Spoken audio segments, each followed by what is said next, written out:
All right. Well, welcome to the show today.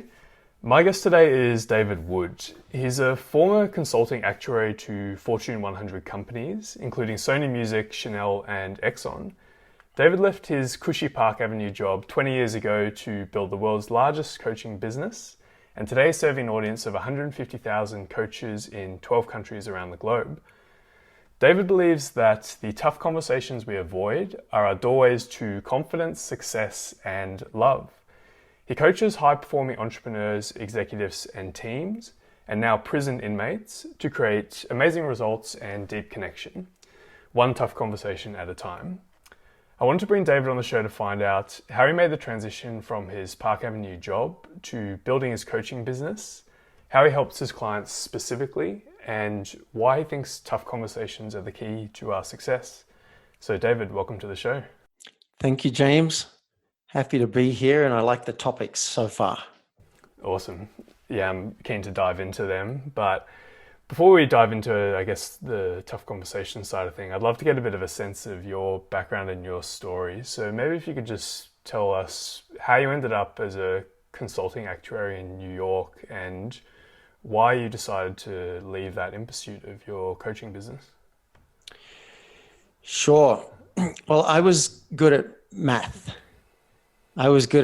And I figured I'd be an accountant because I'm good at math. I mean, something happened when I was in year 9, and I just went from the middle of the class to the top of the class in a lot of my classes. I don't know what happened, but I'll be an accountant. And then someone told my mother that an actuary got paid more, and it was harder, and there was more prestige, and it was more complex. And I was like, well, let's do that. Plus, we found out that actuaries were in such demand that companies were paying people to go to university. They were giving scholarships, and they were unbonded scholarships, which meant I would get paid for 3 years to go to university and didn't have to work for the company at the end of it. Mm-hmm. So that seemed like too good to be true. And I got one with a consulting firm. I didn't really want to work for an insurance company because I thought it'd be more interesting to be able to go to different clients and like Sony Music and Exxon sounded, well, I didn't even know about that back then. So I worked for a consulting firm, and then I got a transfer because I traveled the world for a year, as Australians are legally required to do. And during that travel, I must have spent like 20 grand, all my savings. And I thought, I can't afford to do this. How can I be in another culture and not have to spend all that money? And the obvious solution seemed to be to work in another country. So I went to my company and I said, can I get a transfer? And through a bit of luck and some skill, and I met the right people, an interview was called for. They wanted people to interview from around the world for the international office. And they put me forward. And I went and I got the job. So that's how I ended up as an actuary in New York City, thinking, right, I'm going to have this huge career as an actuary. But I ended up doing a personal development course because I wasn't happy in my life and in myself. I didn't even know it. All I knew is I was having trouble in my marriage. So fortunately, someone suggested going to do the Landmark Forum, and I went, and I'm like, these people are wearing name tags and they're smiling too much. This is a cult. But I decided to do it anyway because I hadn't done anything like that before, and that changed my life. They cracked my cynicism, my left brain logical self, and my heart started to get involved, and I could not help coach people. I couldn't stop myself. People would get stuck and they'd be complaining about something. I'd say, well, the teacher said this yesterday. Why don't you try that? Or what do you think would be good? I couldn't stop myself. And someone's life changed overnight from some coaching I gave her. And she came back and reported to the whole class. And I'm like, this stuff is great. And then someone had a business card. Someone told me about someone who had a business card. I didn't even meet this person, and it said coach on it. And I'm like, this is back in 97. 98. I said, you can coach for a living? And it took another year. You know, these things, I'd like to say it was a bolt of lightning and I knew my path, but no, it was just a good idea. I quit my job and went back to Australia because I just wasn't that happy in New York. And actually, you may not know this, but I actually spent a year as a professional entertainer. Yeah, tell us And about Mr. Woody. oh, you do know about Mr. Woody. Yeah. Well, I'd always admired those guys at the ski fields who would put on a black afro and sing "Blame It on the Boogie," or they'd have an ABBA wig and sing SOS, and they get the whole bar singing. And I just look at that and go, that's amazing. I want to do that. So I took 6 months off when I went back to Australia before I started back in the same career. And I went and got a singing teacher and I had a singing lesson. I went and bought speakers. And the next week I had my first gig at a squash court, which they wouldn't even know what that is in the US here, but at a squash court, they had a little bar in the corner and the guys, I told him what I was doing. He's like, I'll pay you $50. So that was my first gig. And then a few weeks later, Hey, It's Saturday was auditioning. And I went along thinking it'd be a great way to blow my business up. And within 10 days of that interview, I got a call saying, we want you. Mm-hmm. So I flew to Melbourne. They paid for it, paid for maybe a hotel. And I was on Red Faces on Hey, It's Saturday in a kilt singing 500 Miles by the Proclaimers with a terrible Scottish accent. Nearly pissed myself, I got to tell you. Like literally, I'm not kidding. I think a few drops came out in the green room because I was so scared. I'm not a great singer. And I was so scared about going on national TV and screwing up a chord or the words. And then when I started imagining peeing my pants on TV, wearing a kilt, that didn't help. So fortunately, I had my overnight bag there and I put on 2 extra pairs of undies. Seriously. So that's one of the scariest things I ever did. And then I met a coach who was actually in a training course. And I'm like, wow, this might be the time. So I printed off business cards, put them in my pocket, and I hired him for $25 a week. I was his practice client. I got my first practice client for $25 a week. And I'd do that first session with her. And she'd say, well, what are we going to do next week in the next session? I said, wait and see. Because I had no idea. I didn't know what you did in a second session. I had to wait till I had my second session with my coach before I could do my second session with her. So that's how I became an actuary, and that's how I ended up getting out of that. I thought it was only going to be a few months entertaining, but I never went back to actuarial studies, and I resigned. And I've made the last 20 years, my whole life has been about coaching and transformation. It's an amazing story. How did you feel at that time? Because to go from, the Park Avenue job in New York, consulting actuary, working with Fortune 100 clients, to performing on squash courts in Melbourne, Australia. I don't know. Did you feel like, what am I doing? Or did you just know it was the right path? I felt like a bit of a badass, really, because it seemed so cool. Dude, it was so, I was on Red Faces.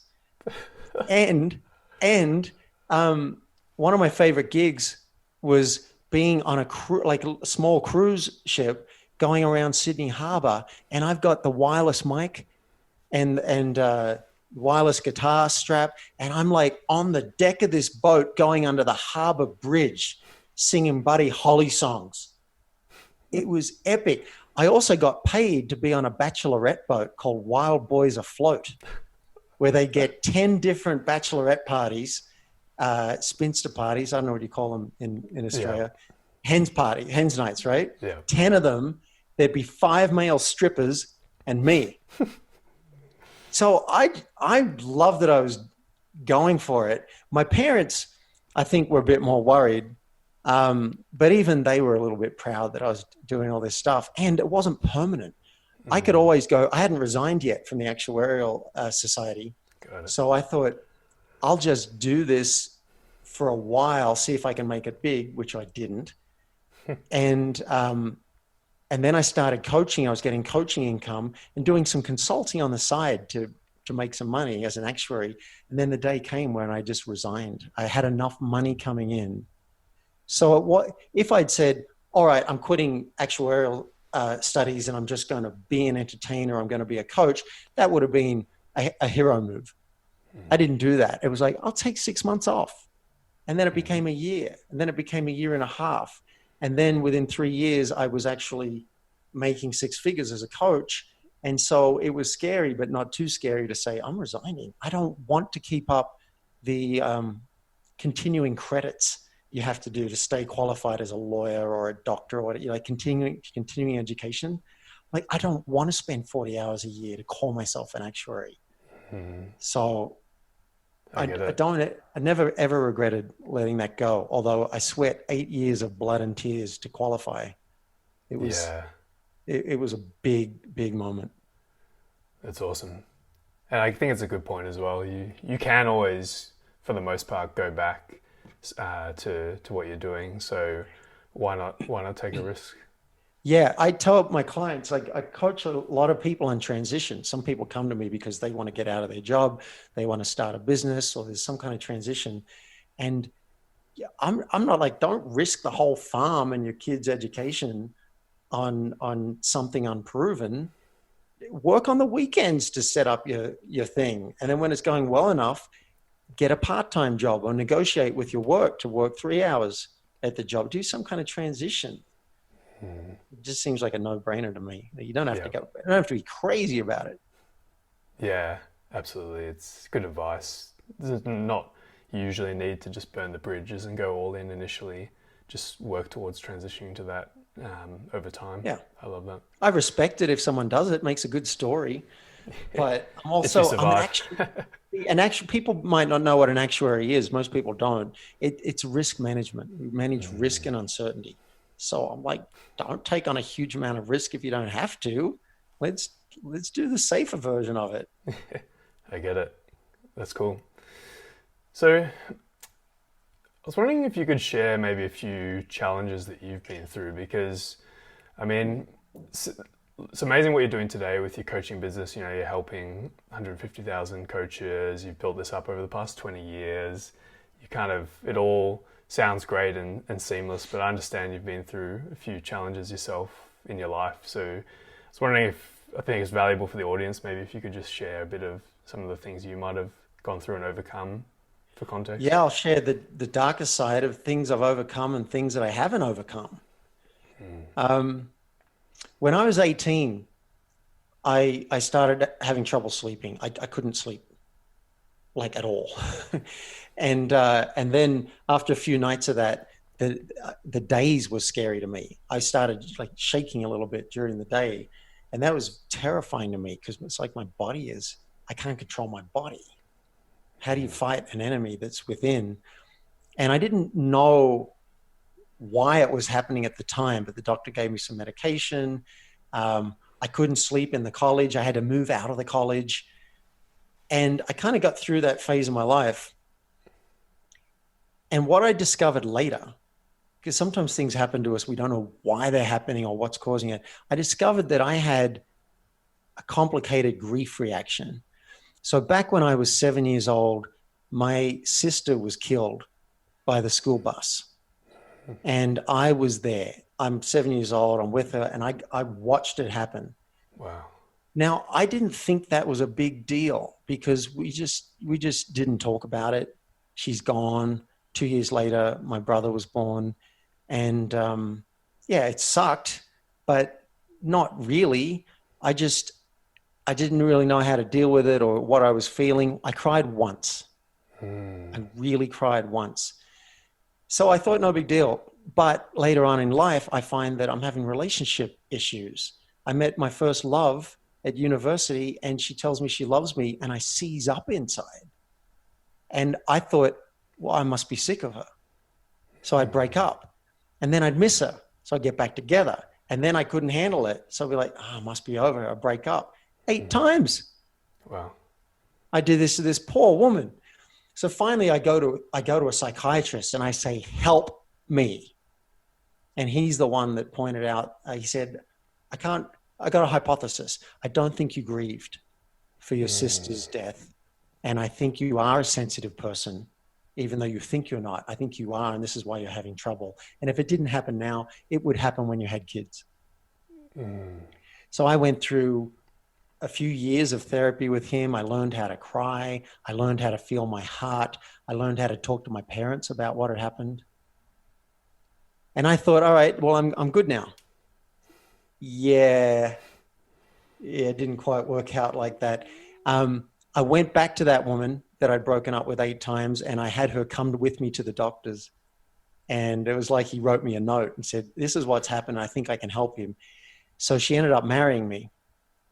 And the first time we were separated and I went over to New York to my new job, because I got that job on Park Avenue, I couldn't sleep again.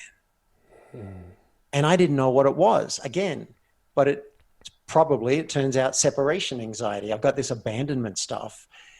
And I've done so much therapy and so much wailing and so much yoga and so much meditation, and it hasn't left me. So there are times when I've been in deep depression, sometimes just shallow depression, a lot of fatigue the last 10 years. And I haven't given up. I could probably literally list 20 things that I'm trying currently to heal and to feel better with my energy. And depression, anxiety, and insomnia are 3 things that I have a lot of experience with. And currently, I'm going through a phase. The last 3 months have been a bitch. But I've got more tools on how to handle it. And it seems to me to be a miracle that I've been able to be so successful despite what happens with my health. Even these days, I wake up, I might be exhausted, I'll still manage 5 hours on the computer. I launched my podcast this week. It's like amazing to me that so being functional and generating in the world and being successful, I'm realizing doesn't have to be a function of your health or your personal issues or your personal challenges. You can be successful anyway. It's amazing learnings. And yeah, thank you so much for opening up about that. It's incredible and terrible circumstances to have to go through. And thank you for being vulnerable about the fact that you are still working through them. And I guess... And maybe for life. I hope to crack it and just have like great vitality every day. But I may have to just keep finding ways to cope with being really tired. I'm doing some coaching sessions these days by audio now, lying on my back with my eyes shut. I can listen, I can function, I can coach, and it's a way that I can rest my brain and put less physical energy into it. I'm getting creative. I haven't told anybody this publicly, but I did one podcast interview in this office on a bed, laying down with the mic over my mouth because my head hurt so much. As far as I know, it was a great interview. It wasn't video, right? It was an audio, but I'm getting creative for how to manage this, what's really a hidden disability.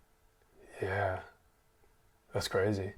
Do you feel like that, being, I guess, open and vulnerable with that, does that hinder you or help you as a coach? Like, are people expecting you to be this perfect guy who's got it all together, or what's your thoughts on that? Well, I'll tell you, there's a big temptation to do identity management, which is what we're all doing on Facebook. We project the shiny stuff.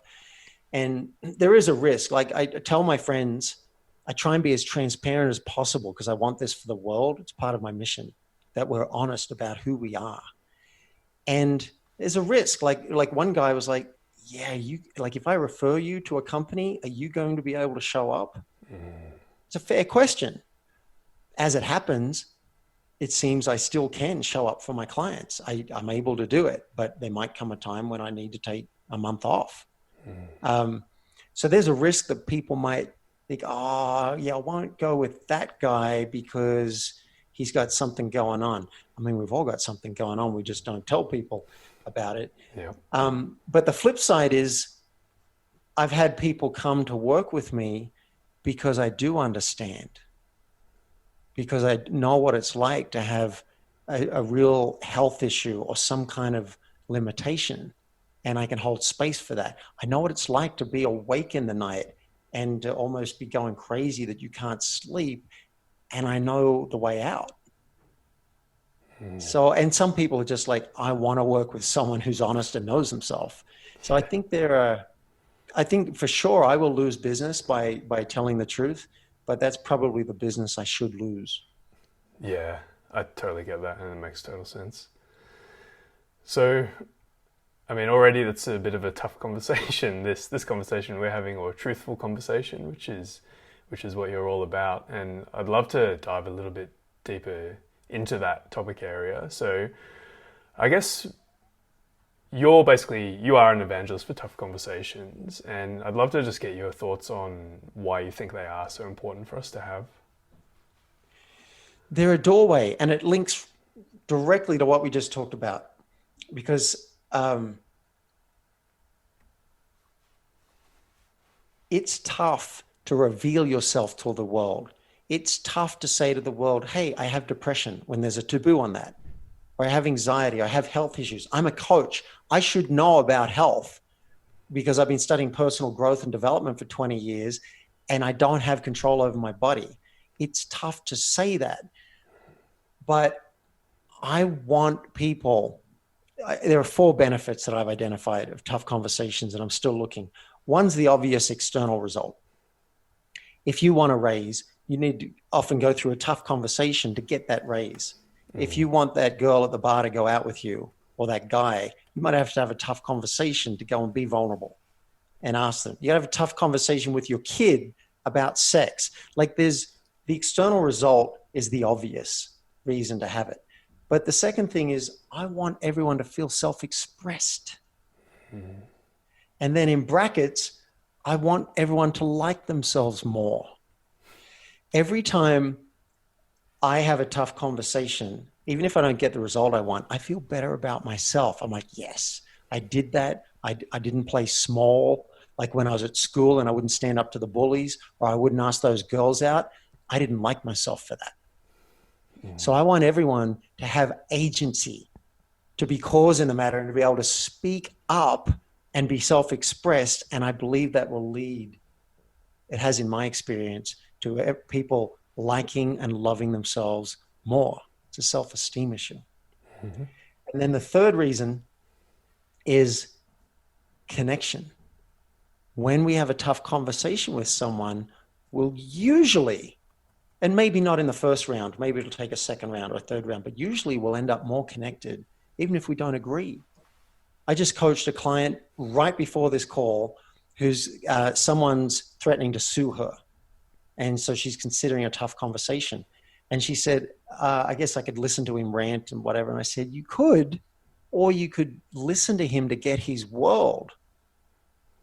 What's it like for him that he's still carrying this after 2 years and that he's wanting to cause trouble for you and that he wants compensation and that, like, what's it like? Is it keeping him awake at night?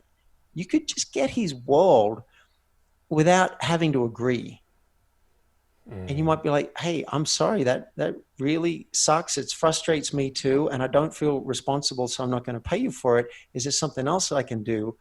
You can be more connected even if you don't get the results. So those are three of the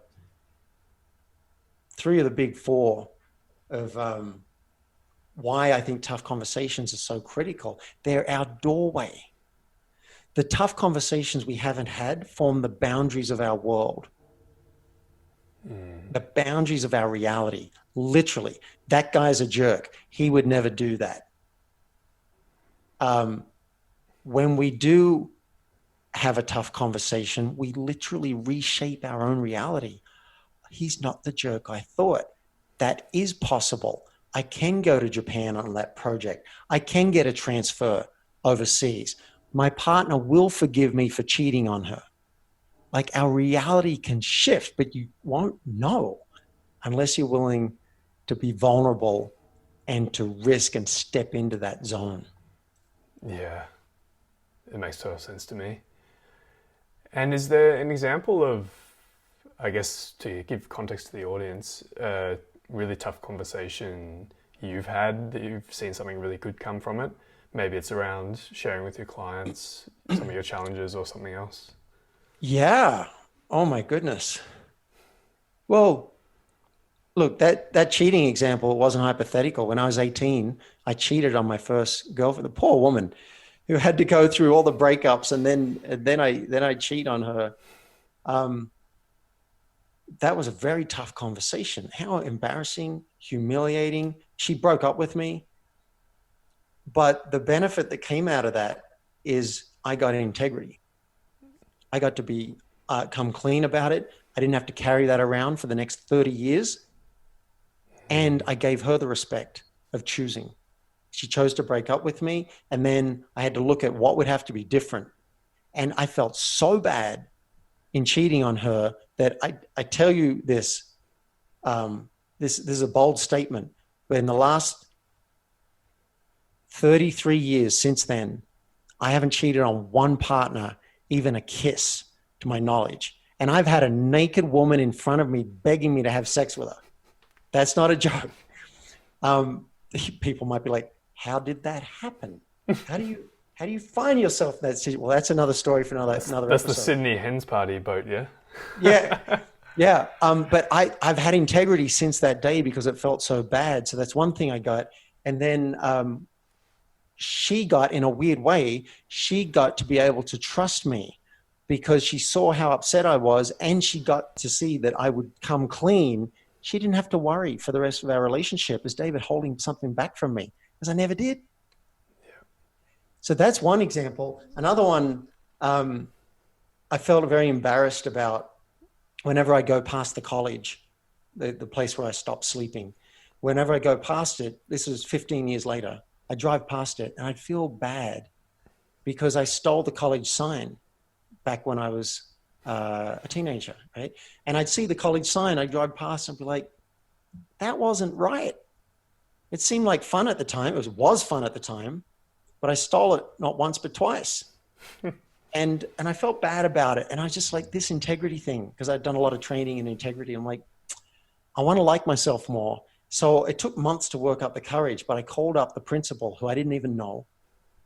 And I said, at first I got to get through the receptionist and get to the principal. And I'm like, I'm sorry. 15 years ago, I stole the college sign. It seemed fun at the time. Now it just seems like vandalism. I'd like to make it right. That sounds easy to say, like I'm saying it really smoothly. It took me months to work up to that. And I was worried about prosecution. I was worried about them calling the police and worried about my reputation. And I didn't think I was going to go to jail for something like that 15 years ago, but it could be on my record, which is I do not want something on my record, right? Theft. So it was terrifying for me. And the principal's like, who are you? Who is this? And when was this? I'm like, 15 years ago. He's like, why are you calling me? And I said, I'm a coach. I believe in integrity. I believe in tough conversations. And I want to make it right because it's wrong.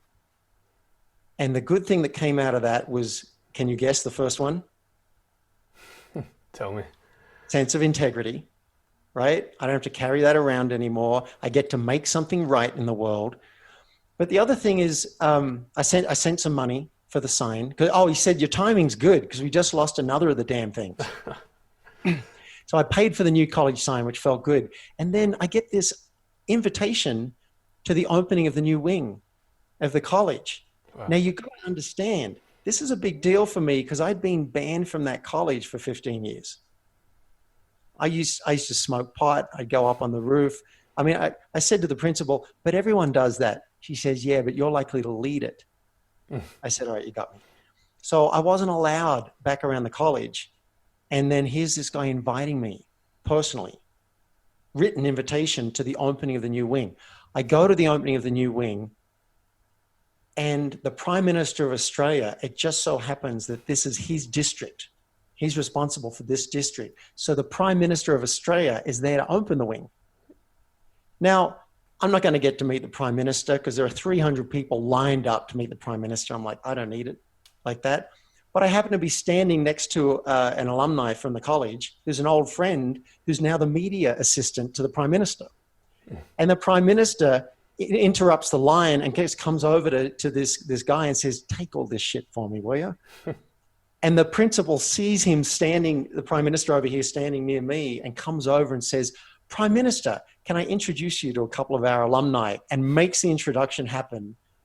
And I get to tell the Prime Minister of Australia what a life coach is.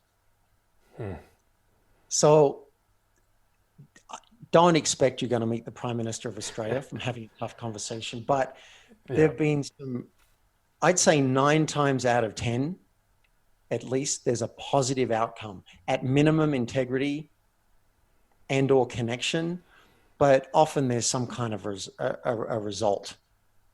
Yeah, those are both great stories and examples, and I totally get it. At the very least, we get our integrity and some connection with someone, but it often can lead to other things that are unexpected as well, which I love, and it makes total sense.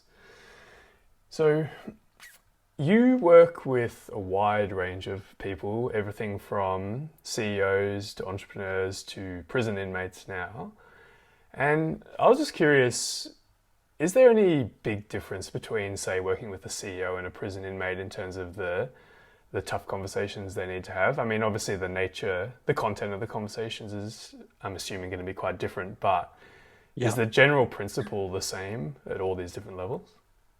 The principles feel exactly the same to me. I can't find any differences yet because, as you pointed out, the content is different. It's unlikely someone in a boardroom is going to say to another board member, hey, bitch, step off, which is apparently what they say in prison. Like they'll call someone out that way to provoke a fight. It'll be different wording in the boardroom. But as humans, we all have the same wants. We want people to change their behavior. We feel awkward. We feel hurt. We want an apology. We want to confess something. There might be different confessions. Maybe a CEO is still going to have a wife or a husband or a kid where there's something awkward and something vulnerable they got to talk about. Prison inmate has that too. CEO is going to have a vice president that they might need to have an awkward conversation with about performance or something that's bugging them. Prison inmate got a whole bunch of prison inmates who are bugging them with certain behavior. They might have to make a request of the CO, the corrections officer. CEO's got to make. Oh, that's interesting. CO and CEO. Oh, we'll see what comes out of that. So they might have to ask a CEO. Vice president might have to ask their CEO. See what I did there? Got it right. So there's the parallel. You got to ask someone in authority. It's all the same system, and it's all the same 4 steps that I take people through in order to share themselves, be vulnerable, hopefully generate an external result, and be self-expressed. Got it. Maybe you could take us through that 4-step process, because I feel like it's great in theory to have these tough conversations, but I feel like if you don't navigate it skillfully, it can become a bit of a train wreck potentially. Yeah. So maybe you could walk us through your process for actually having these conversations. Yeah, I will.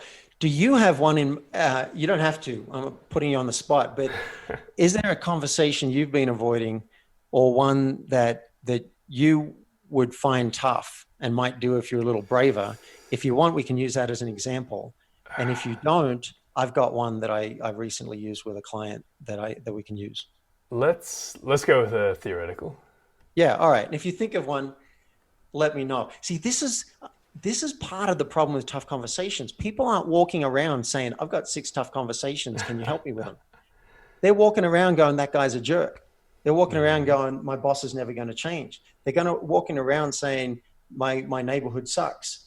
Yeah. They're not thinking about what can I do about it and what would that conversation look like? Because it's just automatically, we just know it's going to be awkward. So let's just not even think about it. Here's an example. One client is a senior manager at a big sales company, and he said to me, we're having some burnout issues in the company, and the strategy of senior management is going to fail. It just doesn't sound like a good strategy. It was the initial strategy that they come up with, but it sounded like something that was going to hurt the company. He's like, how do I bring that up? And worse, he'd already brought it up. So how does he bring it up again? So step one is to ask permission. More complicated way would be set the context for this conversation. What's it about? Why are we having it? Get someone on board. So, for example, I suggested, how about, hey boss, can we talk? You got 10 minutes to talk about something that's important. It might be a bit awkward, but I think it's really important. It's something I need to talk about. You're probably going to get a yes for that. And now the boss knows it's a bit edgy, could be awkward, and it's important to you. So you've set the context. And usually in that step of asking for permission, you'll share one hope. And we'll give you guys, we can give people a download link at the end of the show, if you like, where they can download the blueprint and the worksheet. Because I know this would be a lot to write down. There's a worksheet where you prep for it. You'll share a hope from your worksheet. My hope might be that I might get to impact company strategy and make a huge difference for our department. That's my hope. Now, are you going to say yes to someone who comes in with that request? Totally. All right. So that's step one, is ask permission, and you share the hope as part of that. Step two, this is where you share a fear or concern you have. Now, if you're thinking, say you got a conversation with your boss or your kid or whatever, and you're thinking, I don't have a fear or concern, well, then it's not a tough conversation. You would have had it already. It's a tough conversation because you're afraid of something. So just what is the fear or concern? And in this example, it might go something like, my concern in bringing this up is that I might be the squeaky wheel here. And you might just get annoyed, because I know I have brought it up before, but I feel like I didn't make my case. But I am a bit concerned you might get annoyed and you might cut me out of the decision making if I bring this. And it's important enough that I'm going to bring it anyway. Now this is relational. People can understand that. You're showing some vulnerability, and sometimes it's this step that allows me to have the conversation. When I called a bully from 30 years ago at school, 35 years ago, my God, the number keeps going up. When I called him, I was too scared to make the call until I realized what I was afraid of is him thinking that I'm an idiot. And so I was able to lead it with, why are you going to think I'm an idiot? That gave me freedom to actually have the conversation. And he listened to me because he was like, oh, wow, well, go ahead. What do you got? All right. So step two is to share the fear or concern. Step three, share the issue. This is where you get to say your piece. I think what we're doing is dangerous with this strategy. I think it's going to backfire on us. I think blah, blah, blah, blah, blah. And it's at this step that you'll include a request from your worksheet if you have one. My request is that we have a meeting to sit down with more heads about it, or my request is that we shift this and we start using my strategy because I think it's going to work better. But we're not just dumping stuff. We're not just complaining. This is a leadership move to throw in a request if appropriate. My request with my girlfriend way back when I was 18 might be, would you consider forgiving me and giving me a chance to earn back your trust? Or with stealing the sign, my request is you tell me how much they are so that I can send you a check and pay for the damage that I did. And then step four, possibly the most important step. This is where you get curious. This is where you want to hear their side. This is where my client from half an hour ago would ask the person who wants to sue her, what's it like for you? What's going on? Tell me about it. Tell me about the impact that it had. So you might listen and negotiate in this phase. Something like, how is it for you to hear that I want to change the company strategy? What are your thoughts on it? Do you agree? Do you have better ideas? And then you shut up and you listen and you find out their world and you work out a solution together, which is critical. When I go into a tough conversation by habit, I'm trying to control it, wrap it up in a bow, get what I want, and get out. And that makes it even scarier. But if I'm going in to be vulnerable and then listen and we'll work something out together, I don't have to have all the answers now. Those are the 4 steps. That's amazing. I love that. Just, defining asking for permission, given the context of what you want to talk about, outlining a concern or fear you have around having that conversation, bringing up the issue, and then really just having that curiosity to work towards a solution together. It's an amazing 4-step plan, and I think it makes it a little bit easier to execute on these conversations if you have that kind of plan in place. Yeah. And I'll make sure we link to that worksheet in the show notes, so people don't have to write down all the steps. They can download that and use that as a resource. I'll make sure we link to that. Well, that's amazing, David. And I guess, is there anything I haven't asked you about tough conversations, or just anything you really want to make sure you pass on to the audience as we sort of look to wrap up the conversation here? Yeah. I was raised in a culture of not speaking up, an Australian culture, which you might know something about. And most cultures, you just won't speak up if something's on your mind because it might be awkward, and we weren't trained in how to do it. Now, I believe that that carries across onto the work culture. So you've got entrepreneurs listening to this. Entrepreneurs, if you've got a team of even one person working for you, you may think you're a ninja at tough conversations, or you may not, but it doesn't mean the person working for you is. And I had my assistant quit a month ago because she wasn't happy with elements of the job and didn't know that she could speak up and have a tough conversation. So my vision for companies and for the world is I want every company to give their staff access to spot coaching.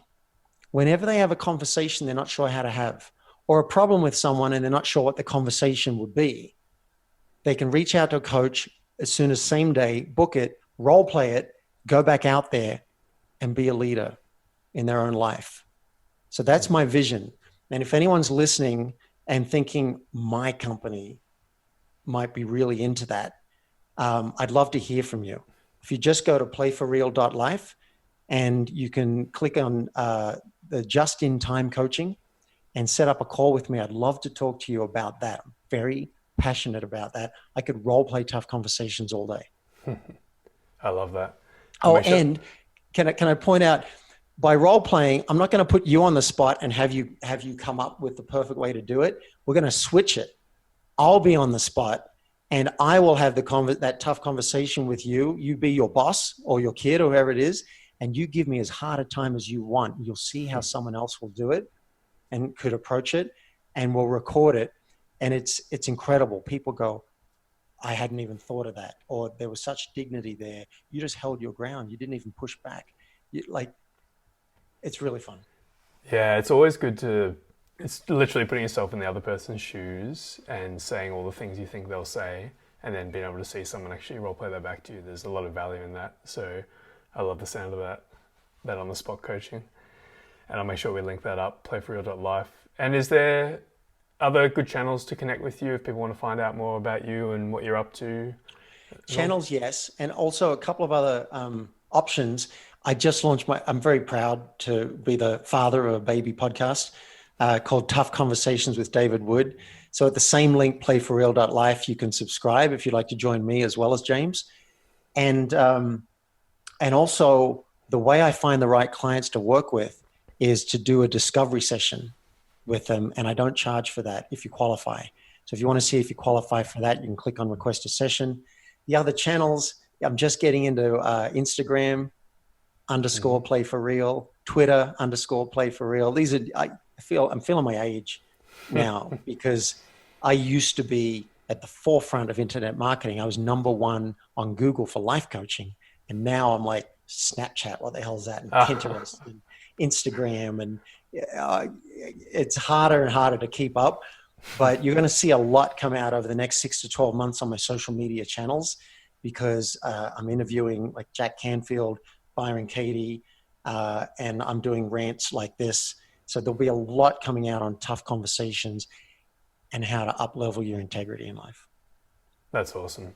And I'll make sure we link everything up in the show notes so people can easily find you, David. But Thank wow, this was an incredible conversation. I knew you were going to be open and drop some value, but I didn't realize you were going to be so open and vulnerable about everything that you've been through and the things you've learned from your life. And I really appreciate that. So thank you so much for sharing all your knowledge that you've learned from your life, and it's going to help a lot of people. So thanks again for coming on today.